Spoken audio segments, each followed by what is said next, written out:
Kalimantan Barat menjadi salah satu provinsi yang memiliki potensi kekayaan alam yang melimpah. Jika berbicara tentang perkebunan kelapa sawit dan pertambangan batu bara, nama Kalimantan Barat mungkin tidak terlalu mentereng ketimbang tetangganya seperti Kalimantan Tengah, Selatan maupun Timur. Namun faktanya, Kalimantan Barat juga menjadi lumbung pertanian, perkebunan hingga pertambangan batu bara, emas dan bauksit. Sayangnya, provinsi ini masih terbelit masalah-masalah kronis seperti kemiskinan, korupsi hingga dinasti politik yang mencengkram dan mengakar kuat.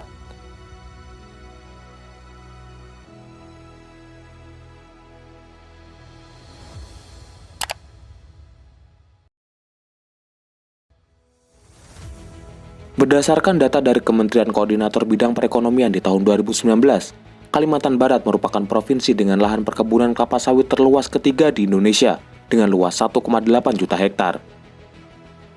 Sedangkan data Kementerian Pertanian mencatat, luas areal perkebunan kelapa sawit di Kalimantan Barat tahun 2021 mencapai 2 juta hektar. Keberadaan perkebunan kelapa sawit di Kalimantan Barat dimulai sejak tahun 1980-an. Pemerintah melalui PT Perkebunan Nasional mengembangkan lahan kelapa sawit dengan pola kerjasama dengan masyarakat lewat pola perkebunan inti rakyat. Namun dalam perjalanannya, perkebunan rakyat atau plasma menghadapi banyak permasalahan, salah satunya konflik lahan dengan komunitas adat.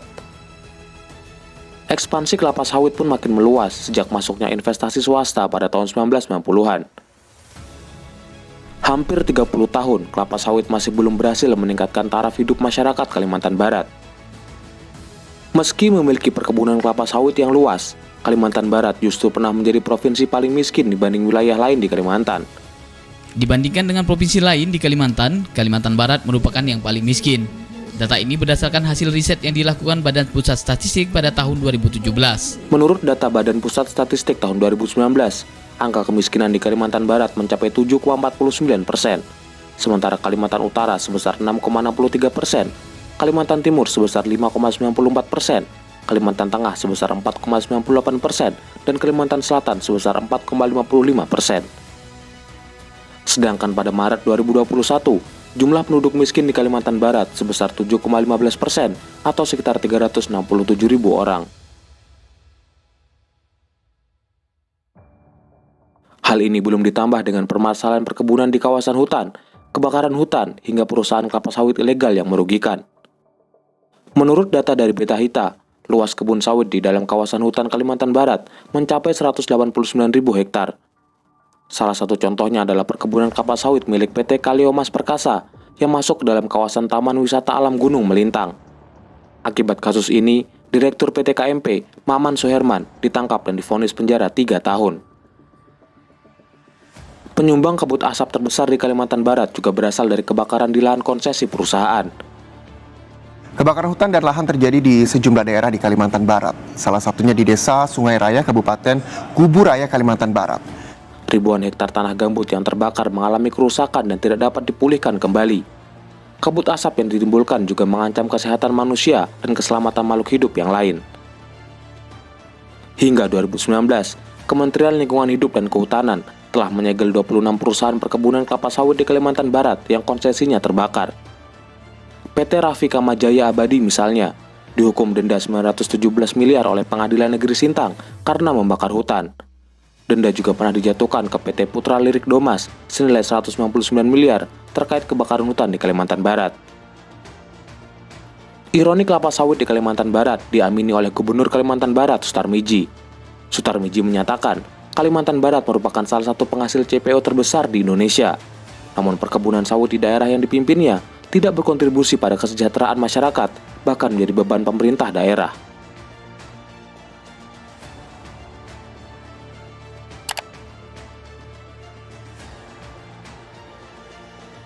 Berdasarkan data dari Kementerian SDM, jumlah cadangan bauksit Indonesia mencapai 1,2 miliar ton atau 4% dari total cadangan bauksit di bumi. Hal ini menjadikan Indonesia sebagai negara dengan cadangan bauksit terbesar ke-6 di dunia.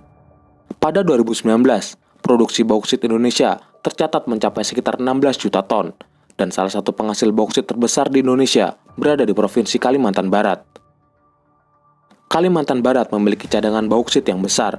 Sebanyak 66,77% cadangan bauksit nasional terdapat di Kalimantan Barat. Potensi bauksit di Kalimantan Barat tersebar di beberapa wilayah, seperti Kabupaten Pontianak, Kabupaten Sanggau, Kabupaten Ketapang, Kecamatan Kendawangan, Kecamatan Sandai, dan lain sebagainya. Meski masih terdengar asing bagi sebagian orang, bauksit punya banyak kegunaan, salah satu yang paling utama adalah untuk pembuatan aluminium. Aluminium sendiri menjadi barang yang kini jamak digunakan dalam kehidupan manusia, mulai dari alat masak, kaleng makanan, rangka kendaraan, hingga bahan konstruksi. Sayangnya, bisnis pertambangan bauksit juga menyebabkan terjadinya banyak masalah di Kalimantan Barat.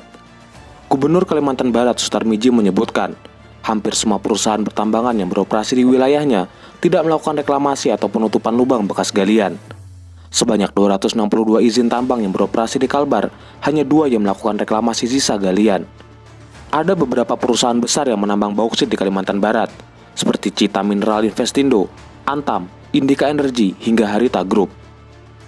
Data dari Suara Pemret Kalbar menyebutkan, sebanyak 18 perusahaan pertambangan menyalahgunakan izin, dan sebagian besar beroperasi di Kabupaten Sanggau dan Kabupaten Ketapang. PT Kendawangan Putra Lestari, perusahaan pertambangan bauksit di bawah bendera Putra Group misalnya, menurut hasil pemantauan lapangan dari tim Eyes on the Forest pada 2016, menunjukkan adanya aktivitas pertambangan dalam kawasan hutan lindung di Sungai Tapah. 3 bekas lubang tambang ditemukan di dalam kawasan hutan lindung tersebut. Hasil investigasi relawan pemantau hutan Kalimantan bersama Silva Gama sejak 2012 hingga 2014 menyebutkan bahwa PT Karya Utama Tambang Jaya di Kabupaten Ketapang terbukti melakukan aktivitas ilegal. Perusahaan ini diduga melakukan aktivitas penambangan bauksit di luar konsesi seluas 78 hektar. Pada tahun 2011, PT Mahkota Karya Utama di Desa Sejotang, Kabupaten Sanggau, melakukan aktivitas pencucian bauksit di Danau Semenduk. Aktivitas ini mengakibatkan terjadinya sedimentasi danau hingga menjadi dataran kering. Pada tahun 2018, tim gabungan penegakan hukum Kementerian Lingkungan Hidup dan Kehutanan dan Polda Kalimantan Barat menyita 7 eksavator pertambangan bauksit tanpa izin di hutan produksi konveksi Sungai Tulak yang dilakukan oleh PT Laman Mining. Menurut Gubernur Kalbar, penambangan bauksit di wilayahnya yang begitu besar ternyata tidak banyak memberikan pemasukan untuk pemerintah daerah. Sutarmiji menyebut, setiap tahun ada 4 perusahaan yang mengekspor 20 juta metrik ton hasil tambang biji bauksit. Nilai hasil tambang itu mencapai 7 triliun, namun yang masuk ke kas pemerintah daerah hanya sekitar 15 miliar. Asosiasi Pengusaha Bauksit dan Biji Besi Indonesia mencatat, sebanyak 30 juta ton bauksit diekspor ke luar negeri, khususnya Tiongkok. Hal ini dikarenakan belum adanya fasilitas pengolahan dan pemurnian mineral atau smelter yang memadai di Indonesia. Presiden Jokowi sebenarnya telah memerintahkan agar Indonesia berhenti mengekspor bauksit dan melakukan hilirisasi di dalam negeri. Tak tanggung-tanggung, Jokowi bahkan meminta agar ekspor bauksit bisa dihentikan pada tahun 2022. Saya kira keberanian kita men-stop itu hasilnya kelihatan. Oleh sebab itu, kita akan lanjutkan dengan stop bauksit, stop tembaga, stop timah, dan yang lain-lainnya. Hilirisasi menjadi kunci dari kenaikan ekspor kita. Namun, rencana pemerintah menyetop kegiatan ekspor bauksit dianggap belum tepat, karena tercatat baru ada 2 smelter bauksit di Indonesia.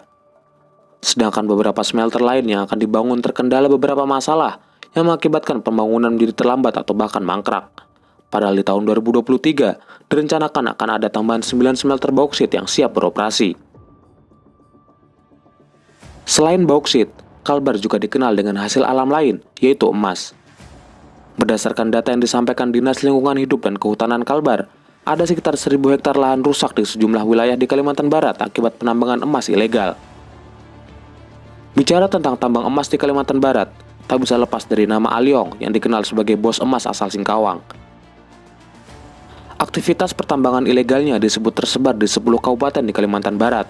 Selain bisnis emas ilegal, Aliong juga memiliki bisnis pariwisata dan mendirikan koperasi simpan pinjam bernama Mitra Panca. Namun beberapa sumber mengungkapkan bahwa Mitra Panca merupakan siasat Aliong untuk pencucian uang dari hasil tambang ilegalnya.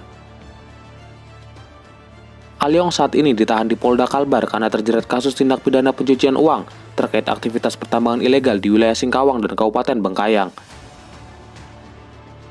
Kita beralih ke informasi lain, Saudara. Tim SAR gabungan menghentikan pencarian korban longsor tambang emas tanpa izin di Bengkayang, Kalimantan Barat. Selain kasus tambang emas ilegal yang menggurita di Kalbar, lubang-lubang tambang emas ilegal juga merenggut korban jiwa.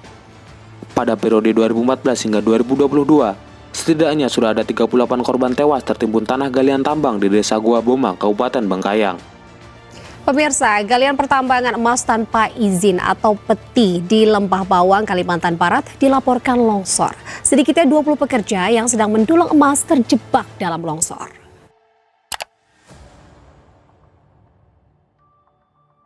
Layaknya daerah-daerah lain di Indonesia, Kalimantan Barat juga tak bisa lepas dari dinasti politik. Di Pontianak, dua keluarga Gubernur Kalbar, Sutarmiji, maju sebagai caleg DPRD Kota Pontianak pada 2019, walaupun akhirnya tak lolos. Mereka adalah suami istri, Mezara Karinda dan Dita Damayanti Pratiwi. Dita merupakan anak perempuan dari Sutarmiji, sedangkan Mezara Karinda adalah menantu dari Sutarmiji. Ria Norsar menjabat sebagai Wakil Gubernur Kalbar periode 2018 hingga 2023. Istrinya, Erlina Ria Norsan, menjabat sebagai Bupati Mempawah periode 2019-2024. Anak mereka, Arif Rinaldi, terpilih sebagai anggota DPRD Kalbar periode 2019-2024. Mantan Gubernur Kalbar, Cornelis yang menjabat dari 2008 hingga 2018, juga menancapkan pengaruh kepemimpinannya melalui anak-anaknya. Anak perempuannya, Caroline Margaret Natasha, menjabat sebagai Bupati Landak periode 2017 hingga 2022. Anak perempuannya yang lain, Angelin Fremalco, menjabat sebagai anggota DPRD Kalbar 2019-2024. Di Melawi, Panji menjabat sebagai Bupati Melawi periode 2016-2021.